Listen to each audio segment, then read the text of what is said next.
Shadow of the Colossus and its 2018 remaster offers one of the best adventuring experiences that gaming has to offer. This game is effectively just a boss rush, and honestly, this game does it so well I'm hard-pressed to find anything else that I could possibly want from this experience. There are 16 Colossi to discover, climb, and conquer, and I'm here to rank them all from best to worst. Number 16, Pelagia, the 12th Colossus.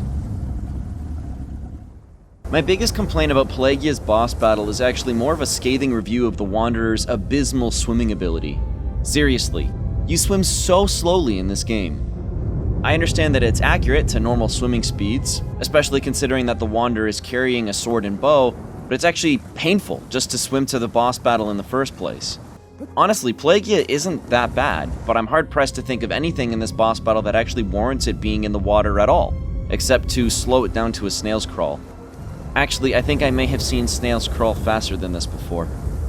The gimmick of using the rocks on Pelagia's head to reach higher ground is actually a pretty interesting mechanic, except it's pretty time-consuming too, and the advice of reaching higher ground had me mistakenly swimming out to reach up above that bridge all the way up there. Yeah, I know, I don't know what I was thinking either, except maybe, can this thing go faster, please? Oh, and then after you damage Pelagia the first time, it destroys the platform you're on, so you have to do it all over again. The urge to drown the Wanderer is increasing by the moment. This Colossi rounds out the bottom of the list for all of those reasons.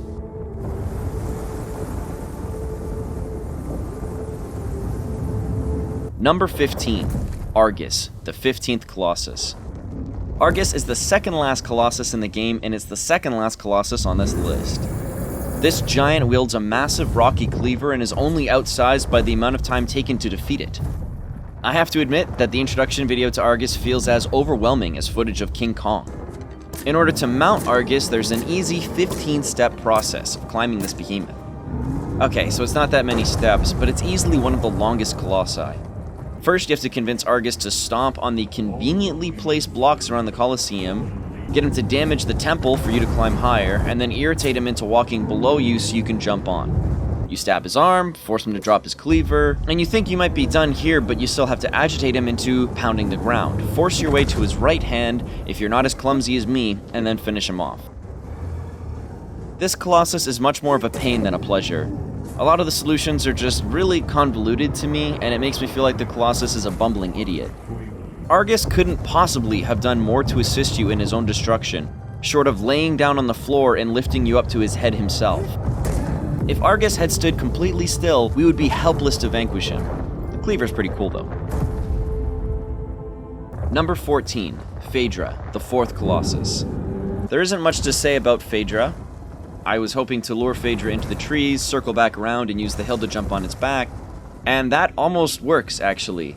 At one point, I tried to use aggro speed to launch me to help me get up on Phaedra's back, but the actual solution for defeating Phaedra is so obvious in hindsight that it almost just feels tedious. All you have to do is run into the tunnels and come out the opposite side, and then Phaedra buries its head into the tunnel looking for you like a dog running around for the tennis ball you fake through. I don't really have any major complaints about Phaedra except that it's not very fun or creative for the player, especially on subsequent replays.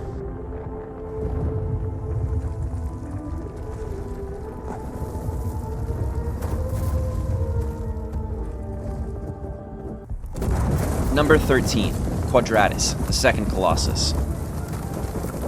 This Colossus functions as the first tutorial for using your horse aggro in the ranged bows. It's really straightforward. I was still struggling with aiming at this point, and the window to hit on the bottom of the feet feels short to me and clumsy, but honestly it's a pretty straightforward encounter that effectively teaches you the basics. It's fine, but it's certainly not anything special in my opinion.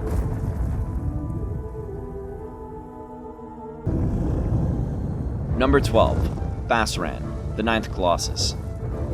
I know that most people don't like Bassaran because of how slow it moves, but I actually found it to be one of the more interesting boss encounters, especially much more than Quadratus, while effectively functioning the same way. Bassaran is one of the few Colossi that are actually capable of ranged attacks, and provides a great opportunity to use aggro, which is actually surprisingly rare in this game. Yes, it's slow, but dodging its electrical missiles and luring it over a geyser, as well as seeing it lift up into the air and flail around, was well worth the price of admission for me. The climbing is decent, and overall I quite enjoyed vanquishing Bassaran. Certainly more than most people, I think. Number 11. Barba, the 6th Colossus. Barba chases you while destroying everything in his path. It's pretty daunting to see all the wanton destruction following behind you, but once the pathways have been cleared, you can hide in a small alcove. Wait for Barba to come looking, and then climb his beard. The concept is simple enough, but this is just another one of those solutions that make me feel that the Colossi are just woefully foolish. If Barba had kept his distance, then he'd still be alive. There's just something unsatisfying about that to me, but to each their own.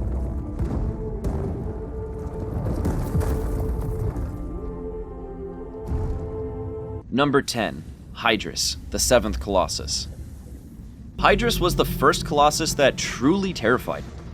Seeing this electric leviathan swim below the surface gives me the most genuine pit in my stomach. The swimming is a pain. Have I mentioned before that the swimming is painfully slow in this game? Yes? Well, here I am, saying it again. But once you're able to latch onto Hydrus, it's actually really cool to see the Wanderer on an underwater leviathan ride. I'm surprised that Hydrus doesn't just swallow us whole at the first opportunity, but finding the opportunities to move from in between moments of submersion is actually a very engaging and interesting boss battle experience. It takes a bit to get started, and falling off is a major pain. By the time I defeated Hydrus, it felt like I had actually managed to topple a massive and mighty creature far beyond my means, and that's exactly the kind of thing I look for in a game like this.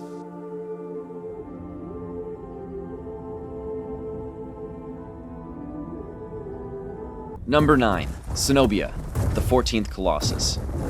Cenobia is one of the smallest colossi. One ram from this bull and you'll be down for the count for longer than you'd like. Running away from this Colossus was actually a real treat and a complete mix-up from other colossi. Cenobia is a fun boss at first because it feels like you could get rammed and mangled at any moment. The first couple times that you trick them into ramming the pillars over is novel, and then progressively less and less novel as this bull becomes a one-trick pony.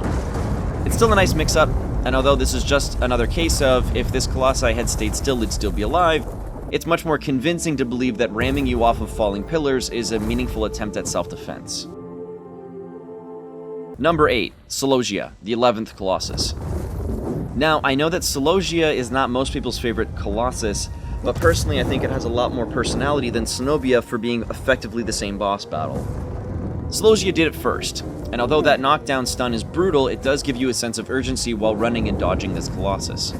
Getting Celosia to ram the pedestal for you to get a flick of fire is a bit of a stretch, but using their fear of fire as a weapon of look here and go there is a really satisfying means of defeating this beast. Dodging in between the pillars may not have been the intention for this boss, but it's definitely a testament to how much it scared me right out of the gate. It's short, it's simple, and you're going to want to avoid those horns. This bull bucks. Number 7. Malice, the 16th and final Colossus. Malice is massive, and from the moment you set eyes on them, they begin a barrage of massive electrified projectiles that do not mess around. Wandering through the labyrinth below in order to get close, and then climbing this massive, immobile monstrosity is a view to behold. The downpour of rain and knowledge that this is the final obstacle in your path just heightens the experience. My only complaint with Malice is that mounting them and keeping mobile from appendage to appendage is a bit cumbersome and complicated at the best of times. I wouldn't mind if not for how unforgiving this Colossus is. Fall here and you're going to be stuck climbing all the way back up again before getting another shot. Nice. It's a good boss, I just wish there were platforms up here to land on. Good grief.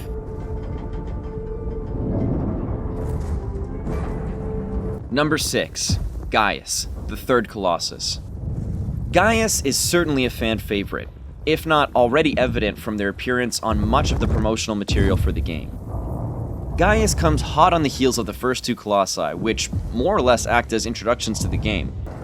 Although Valus and Quadratus serve as relatively harmless Goliaths to show the player the ropes, Gaius does not have the same proclivities. Gaius came up here with a chip on their shoulder and a sword in their hand, and he's ready to dance. Gaius goes for the jugular, and once you've broken his bracelet, you can too. Gaius is great. They're one of the first Colossi that actually feel like a battle of David and Goliath. This is what Shadow the Colossus is meant to be. Number 5. Valus, the 1st Colossus. Valus is the OG Goliath, and is the player's introduction to the game. It's short, it's simple, and yet it's so satisfying. As you're scaling Valus for the first time, and even as you reach its head, you might begin to notice that something seems wrong with completing this task you've been given. Valis will often buck violently and attempt to knock the player off, but never actually uses its hands to reach up and grab the player. There's not much more to say. This is the quintessential Colossus and serves as an excellent start to the game.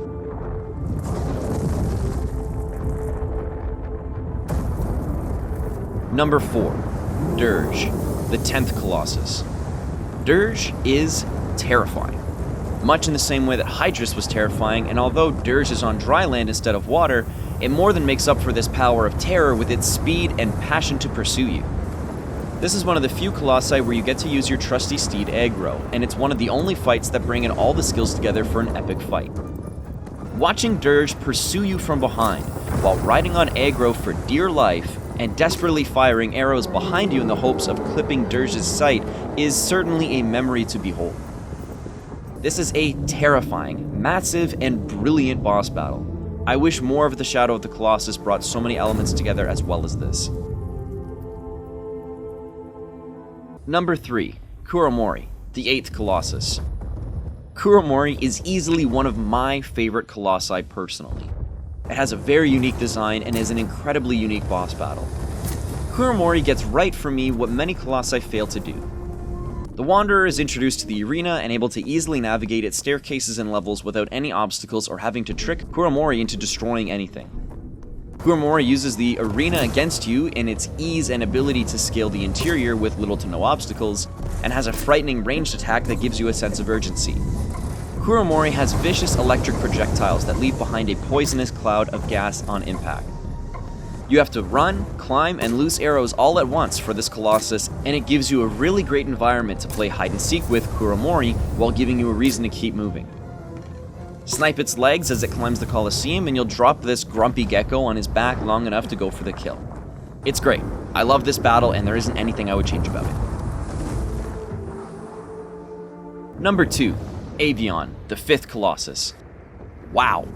This is the first Colossus that made me feel such an unbelievable sense of awe as I was playing. This Colossus is so great for so many reasons. It starts off just watching the Wanderer completely non-hostile. It's not until you snipe it with an arrow that it realizes it needs to retaliate or otherwise suffer a slow death from 1,000 arrows. Avion swoops down to charge the player, and that's when you get your opportunity to latch on for dear life. Watching the world fly by you as you ride on Avion's back is utterly jaw-dropping and breathtaking, especially in the remaster. Reaching the sigils on its wings presents an interesting challenge to keep your grip as it flips, rolls, and soars through the air. This is the first and only boss battle where I was glad that there was water. That could have been a really painful fall otherwise. I still wish the swimming speed was faster, but there's no complaints here for this battle. Wow. Number 1. Phalanx, the 13th Colossus. Our lucky number 13 comes in at the number 1 spot for so many reasons. Phalanx brings the best of Dirge and Avion encounters. Phalanx is easily the largest Colossus and presents a tremendous sense of awe while soaring from up on high. Phalanx has a bit of something for everyone. You get to use aggro in a massive wide open space, which is definitely a nice change of pace. You get to use the arrows at a long distance on 3 large targets that require a certain amount of leading. Once all 3 gas sacks have been popped, then Phalanx will lower and descend on the surface of the desert. Its rigid wings are very intuitive to climb, and from there it's just a matter of mounting the Mammoth Magpie and running the gauntlet. This is very much what I hoped the Hydrus battle would be. Take the water, replace it with sand, and launch me up into the air. Air over land over water, any day. I'm not exactly suggesting a mid-air Celosia battle, but I would be very curious to see what that might have looked like. I think the fact that Phalanx never even attempts to attack or even notice you until you're already on its back makes this battle feel all the more sentimental to me. There's something about mounting, attacking, and vanquishing a gentle and colossal creature that really makes the feeling of wrongdoing truly sink in. This, to me, is the quintessential Shadow of the Colossus experience. I wish more battles allowed for the absolute sense of freedom, wonderment, and conquest. Wow, I'm getting chills just thinking about it. And I wonder what an encounter with Phalanx might have been like if it had Kuromori's vicious electric poison cloud projectiles. If they ever make a Shadow of the Colossus 2, then I'll be waiting in anticipation with bated breath to see the new bosses. If that ever happens, that is. I have no idea. Alright, well that's my ranking of the 16 Colossi. If I put your favorite Colossus below your least favorite Colossus in the ranking, then please feel free to tell me which ones you would have put higher. I'm sure that I put Kuramori, Celosia, and Hydrus higher than most, while also putting Gaius and Malus lower than most, but I'm curious if there's any other major Colossi that people may have ranked differently. I hope you enjoyed the video. If you want to see more ranking videos like this, then please leave a comment below to let me know what you might be interested in seeing next. Alright, that's it. Thank you so much for watching, and I hope I'll see you in the next video. Bye-bye!